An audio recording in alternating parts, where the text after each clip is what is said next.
Bendiciones, queridos hermanos, que Dios les bendiga en este día especial, que la paz de Dios pueda estar sobre cada vida y sobre cada corazón.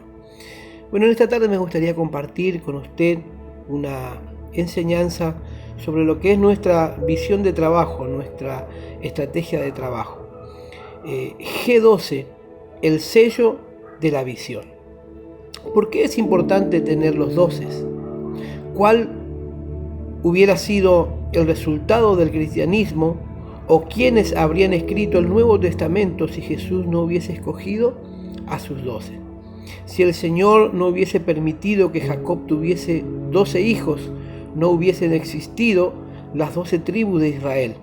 Pero a Dios les plació escoger a 12 porque este es el número de gobierno. Debemos entender que Dios es espíritu, Él es eterno y habita en la eternidad. Cuando Dios decidió crear al hombre, estableció el tiempo y el espacio. Esto es, Dios tomó lo eterno y estableció 12 gobernantes llamados meses para convertirlos en años. Y de este modo pudo establecer el tiempo, es decir, que Dios estableció el G12 para contar lo incontable. Por ejemplo, para pastorear la nación de Israel, Dios usó a 12 patriarcas, y para poder controlar el crecimiento de toda la iglesia, el Señor formó a los 12 apóstoles. Para que usted pueda ser padre de 12 hijos espirituales, primero debe ser ejemplo, porque esos 12 imitarán todo lo que usted haga, y luego esos 12 motivarán a otros para que sigan su ejemplo. De esa manera usted se convierte en un líder de 144 discípulos. Antes de la visión tal vez nadie sabía quién era usted, pero con la visión pasa a ser una persona respetada porque se ha ganado el respeto de sus discípulos. Usted es su padre espiritual, quien los motiva, quien los cuida, quien lo alienta, quien lo anima, etc. Y como todo padre, inspira respeto. Sabemos que el problema de la sociedad actual es que al hombre se le ha perdido el respeto, pero en la visión el hombre vuelve a rescatar el respeto, la honra y la dignidad. Esto es lo que he observado en mis discípulos, quienes antes de entrar en la visión tenían una familia que no creían en ellos, tenían amigos que no creían en ellos, y ni siquiera ellos podían creer en sí mismos. Pero llegaron a la iglesia y el Señor hizo el cambio. Al principio sus conocidos pensaron que estaban locos, pero hoy en día los miran y los tratan con mucho respeto. Y ya no los llaman solo por su nombre, sino que le dicen líder o pastores. Vi también a otro ángel que subía de donde sale el sol y tenía el sello del Dios vivo, y clamó a gran voz a los 4 ángeles, a quienes se le habían dado el poder de hacer daño a toda la tierra y al mar, diciendo: no hagáis daños a la tierra, ni al mar, ni a los árboles, hasta que hayamos sellado en sus frentes a los siervos de nuestro Dios. Y oí el número de los sellados, 144.000 sellados de todas las tribus de los hijos de Israel. Esto se encuentra en el libro de Apocalipsis, capítulo 7, versículos 2 y 4. Cada líder debe concentrarse en tener sus 12 completos, ayudando luego a que cada uno de sus discípulos a formar también su equipo de 12. Ahora bien, todo lo que habla este pasaje que leímos recién en Apocalipsis es para este tiempo, el tiempo del fin, sin distraernos con los miles, ya que esto vendrá después. Aquí se nos enseña la bendición que existe al obtener los 144 discípulos. El sello es puesto en la frente de los líderes. Posiblemente recordará que el Señor le puso una marca en la frente a Caín cuando éste pecó matando a su hermano. Esta marca era un sello, no físico, pero sí espiritual, porque Dios es espíritu. De modo que cuando la gente veía a Caín, sentía la marca en el espíritu. La marca espiritual identifica a las personas. Por ejemplo, Hitler no tuvo una marca física, pero cuando uno ve una foto o un retrato, inmediatamente lo relaciona con el holocausto judío. Por otro lado, cuando usted piensa en Abraham Lincoln, lo asocia a que fue un buen gobernante que luchó por la abolición de la esclavitud. Cuando usted piensa en Moisés, piensa en el libertador del pueblo de Dios. Cuando usted piensa en Abraham, piensa que fue el padre de la fe. Y cuando piensa en Abel, pensamos en la ofrenda que él dio a Dios con excelencia. Note que hay marcas que no son físicas, sino espirituales.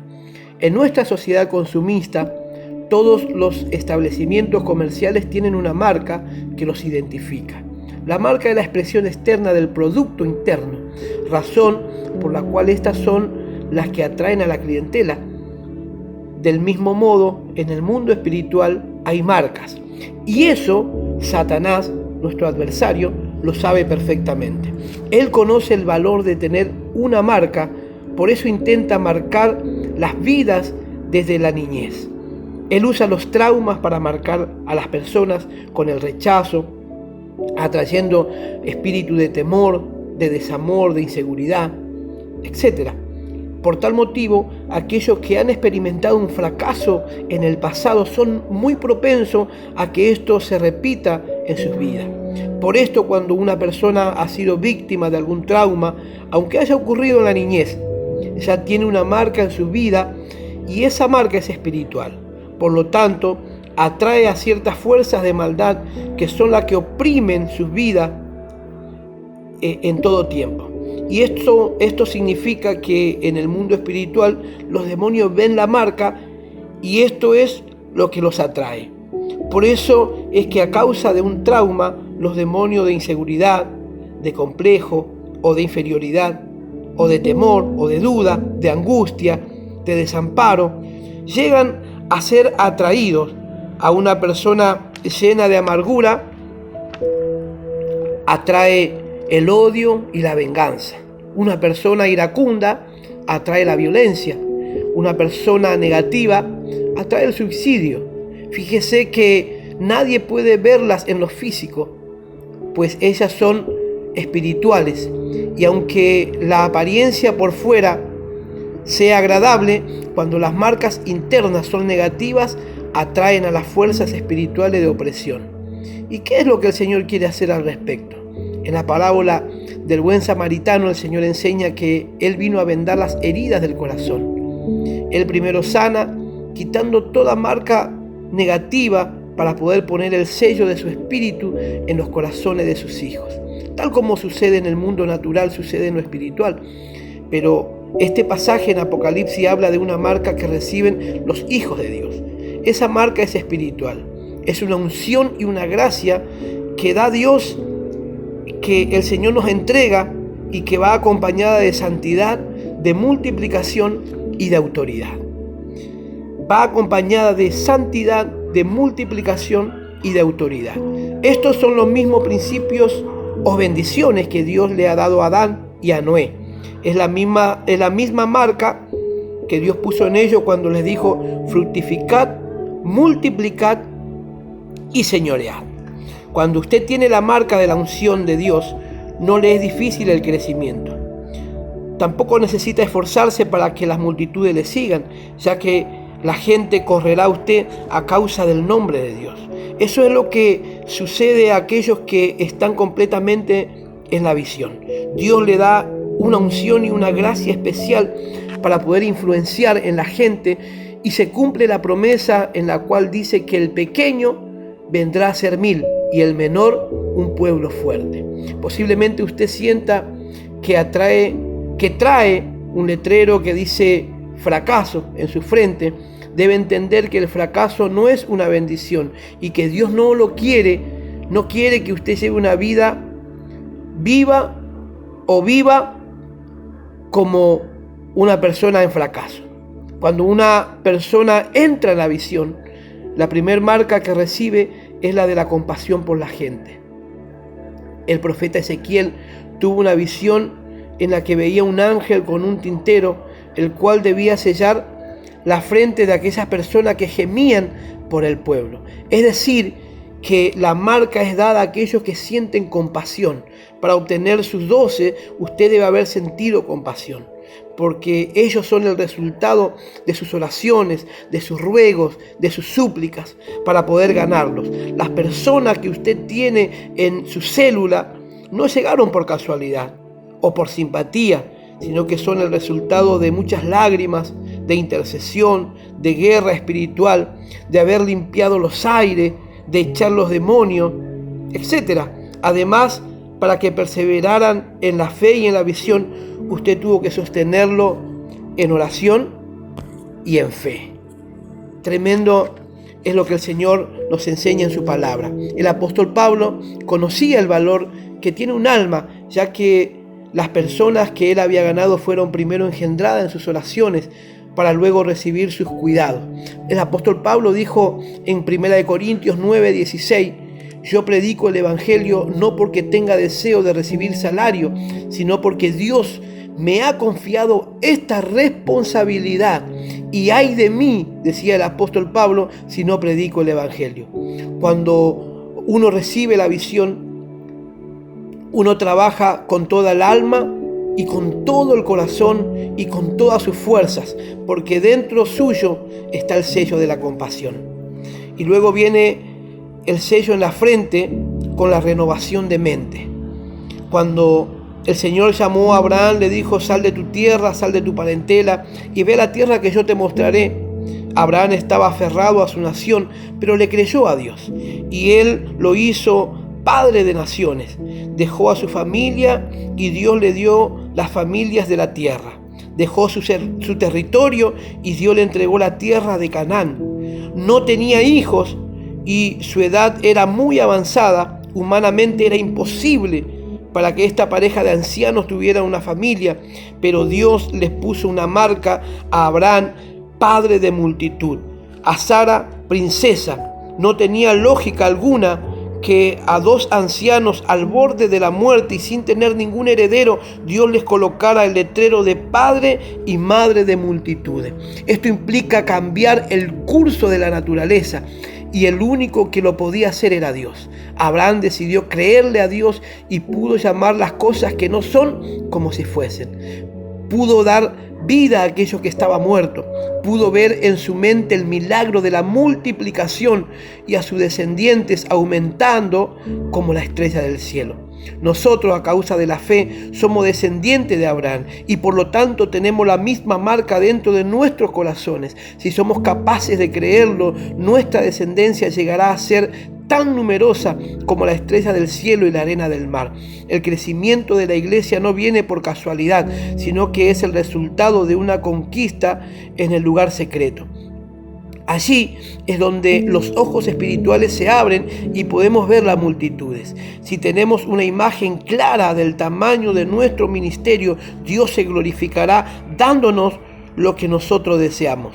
El visualizar es necesario para renovar la mente. Cuando usted ve a sus discípulos en el mundo espiritual es porque ya lo conquistó. Pero para que esto suceda, debe estar continuamente en la presencia de Dios. La renovación de mente es dejar de trabajar con nuestras fuerzas para depender completamente de Dios. Todo lo que ha renovado la mente saben visualizar, y no solamente eso, sino que saben oír a Dios. Usted primero debe visualizar el tamaño de su ministerio, de su célula, para poder alcanzarlo. Si usted logra captar la imagen clara de lo que quiere conquistar, lo que puede ver a través de la fe, eso será lo que el Señor le dará. Y al salir del lugar secreto, usted lo verá como un gigante fortalecido por Dios. Tremendo. Después está el sello en los labios. Luego de renovar la mente, usted estará listo para recibir la marca de la santificación en los labios. El profeta Isaías tuvo una visión en la cual vio a Dios y su gloria sentado con los serafines y querubines que le adoraban, y exclamó: ¡ay de mí, que soy hombre muerto! Porque siendo hombre inmundo de labios y habitando en medio de un pueblo que tiene labios inmundos. El profeta Isaías Esto lo encontramos en Isaías capítulo 6, versículo 5. Y el profeta Isaías había entendido que se había contaminado con el lenguaje de su nación y estaba hablando como ellos. Por eso se arrepintió y vio como el ángel voló hacia él con un carbón encendido y tocó sus labios para que le fuera quitada la culpa, y dice la Biblia que fue libre de su pecado. Si usted no santifica su manera de hablar, no podrá expresar el lenguaje de la visión. Para que usted hable palabra de vida, Dios debe santificar sus labios. Todo lo que están dentro de la visión deben hablar en fe, positivamente y en sentido de crecimiento. Las palabras de fracaso son las que menos quieren escuchar sus discípulos. Sus discípulos necesitan una voz de ánimo y de afecto. Hábleles de lo que usted ve en ellos a través de la fe. Cada palabra que sale de sus labios les debe edificar. Cada vez que usted hable debe ser para construir, porque eso los llevará al desarrollo y al éxito. Sus palabras tienen que motivar. Todo lo que diga debe ser un bálsamo para sus vidas. Ellos deben anhelar estar con usted. Si hacen algo incorrecto, no lo destruya. Trátelos con amor.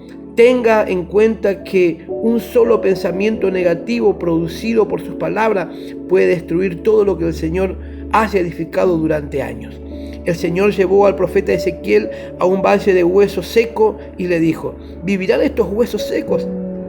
Y Ezequiel respondió: Señor, solo tú lo sabes. Pero el Señor le dijo: la respuesta está en tu boca, profetiza sobre estos huesos. Ezequiel 37, 1 al 4 dice que cuando nuestros labios son santificados, podemos dar palabra de vida. Si usted le pide a Dios pureza de labio, el Señor además pondrá dentro suyo la palabra de autoridad para que pueda desatar vida en las personas.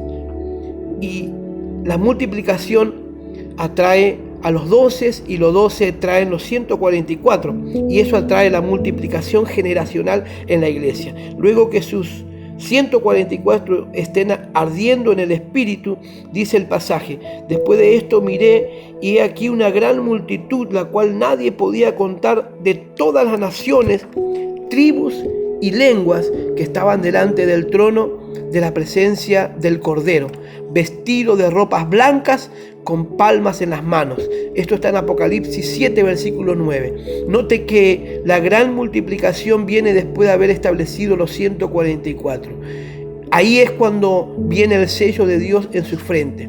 En la visión, el apóstol ve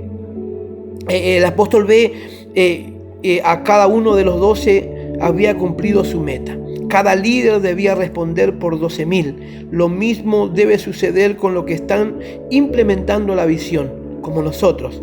Cada uno debe trabajar por la meta de sus 12. Pero como le dije antes, no nos preocupemos por los miles, por las multitudes, ya que estos vendrán después. Cada líder debe concentrarse específicamente en 12 personas. Una vez conformado el equipo, usted debe ayudar a cada uno de sus discípulos a que logren también ellos a tener sus 12. Luego ellos harán lo mismo con sus discípulos. Su meta debe ser la de alcanzar sus 144, pues la gran multiplicación se dará cuando los haya conformado. Dios se encargará de traerlos de los diferentes lugares, de las diferentes tribus, pueblos y naciones, para que sean parte de nuestro ministerio. Y dice la Biblia en Apocalipsis 7:10: y clamaban a gran voz, que clamaban los sellados: la salvación pertenece a nuestro Dios, que está sentado en el trono, y al Cordero. Los que han logrado entrar en la visión no se avergüenzan de su fe, sino que son grandes ganadores de alma. Por eso hablan de la salvación. Ellos han recibido el amor paternal de Dios en sus vidas, en sus corazones, y fueron sanados habiendo conocido el esplendor de la cruz en los encuentros. Son humildes porque conocen que son salvos, no por sus obras, no por sus méritos, sino por la salvación que pertenece a nuestro Dios y al Cordero. Saben que Él está sentado en el trono. La confesión que hagamos aquí en la tierra moverá a una genuina adoración en el cielo, porque 3 grupos en el cielo toman inmediatamente esas palabras de confesión y son motivados a postrarse y adorar al Señor. De lo que nosotros proclamemos aquí en la tierra depende la adoración que le den al Señor en el cielo. Esa confesión mueve a los ángeles, mueve a los ancianos y mueve a los querubines a que se postren sobre su rostro y adoren delante del trono. Entonces, uno de los ancianos, dice la Biblia, en el versículo 13, capítulo 7, versículo 13 de Apocalipsis, dice: entonces uno de los ancianos habló diciéndome: estos que están vestidos de ropa blanca, ¿quiénes son? ¿Y de dónde han venido? En otras palabras, el anciano le está preguntando: ¿quiénes son esos que han logrado mover toda la esfera angelical? ¿Quiénes son y de dónde han venido? ¿Por qué el clamor de ellos movió la esfera espiritual y llegó hasta el cielo? Y yo le dije: Señor, tú lo sabes. Y él me dijo: estos son los que han salido de la gran tribulación y han lavado sus ropas y las han emblanquecido con la sangre del Cordero. Las ropas blancas significan santidad y las palmas en las manos significan espíritu de alabanza, de gozo y de alegría. Luego el ángel le dijo al apóstol que esos eran los que habían salido de la gran tribulación, los que habían lavado su ropa y lo habían emblanquecido con la sangre del Cordero. Esos que han sido ganados son los que Dios ha sacado de la gran tribulación. Trabajar en la visión es rescatar a la gente, es sacarla de la tribulación, de los problemas familiares, de enfermedad, de angustia, de tristeza. Los hijos son rescatados de las drogas y protegidos para que los vicios y pecados morales que han tocado a la juventud no los alcance a ellos. La visión es la mayor protección para sus vidas y la de su familia. Por esto están delante del trono de Dios y le servían día y noche en su templo. El que está sentado sobre el trono extenderá su tabernáculo sobre ellos. Ya no tendrán hambre ni sed, y el sol no caerá más sobre ellos, ni calor alguno, porque el Cordero que está en medio del trono los pastoreará y los guiará a fuentes de agua viva, y Dios enjugará toda lágrima de los ojos de ellos. Esto se encuentra en Apocalipsis 7, 15 al 17. Esta promesa es para los que están en la visión, y ella dice que ya no tiene que preocuparse de qué van a vivir, porque se cumplirá lo que enseña el salmista en el Salmo 23. El Señor es mi pastor y nada, pero nada me va a faltar. Así que, queridos hermanos, quería compartirle esta pequeña reflexión. Que Dios les bendiga y que la paz de Dios pueda estar en sus corazones.